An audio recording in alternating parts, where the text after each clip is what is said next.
Hello, my name is Jerry Wexler, author of the book Memoir Revolution, and I wanted to talk today about the value and importance of having a theme for your memoir.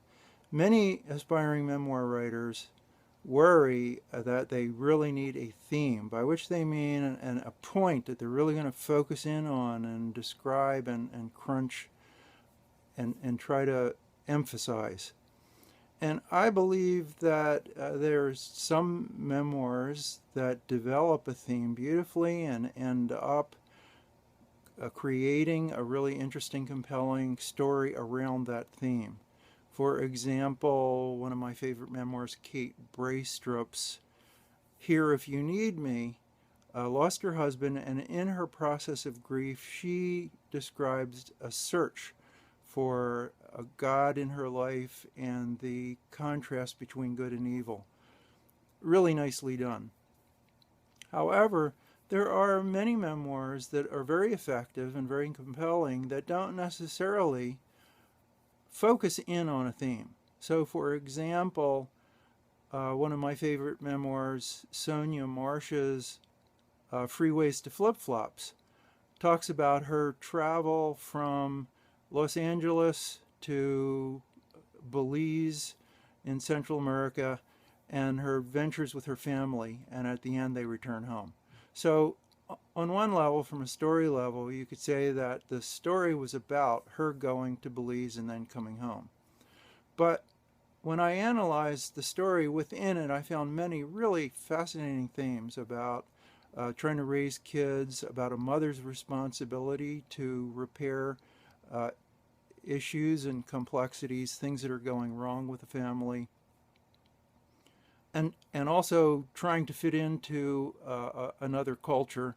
So the themes are embedded in the story, and I like to think of story with a capital S because it contains so much of its own complexity. Stories cover emotions and events and personal dynamics and a very exciting medium, and I don't think that you necessarily need to crunch in specifically on a theme. Sometimes I think that's overstated, and you can relax and just try to tell the story that must be told.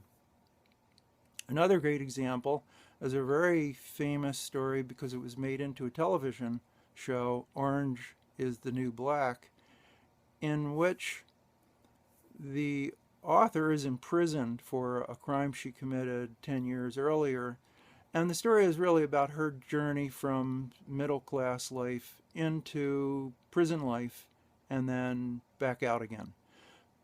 Within that story of this young woman and all that she has to understand and learn, there are lots of themes about the prison system, about redemption, about race relations and power and all kinds of things. So when you are composing your own story and trying to put together the story that you want to tell in your memoir, you have some sense of what your life was like. And as it develops on the page, you'll start to see beginning, middle, and end. You'll see a character who is evolving through the course of the story. And then finally, as you step back from this character in the written work, you begin to search for an experience, the experience that the reader is going to have by reading this. And your job as a writer is to give them a great experience, whether that is around a theme, whether it's around a sequence of events, whether it's around the development of the character, or all of the above. So just wanted to share that point about theme. You can read lots of essays about my analysis of memoirs and learn a lot more about the memoir writing and reading process by going to my blog. Simply search for my name, Jerry Waxler, Waxler, and the word blog, and you'll come up with lots of examples of the books I've read and how they can apply to your own writing journey. Thank you.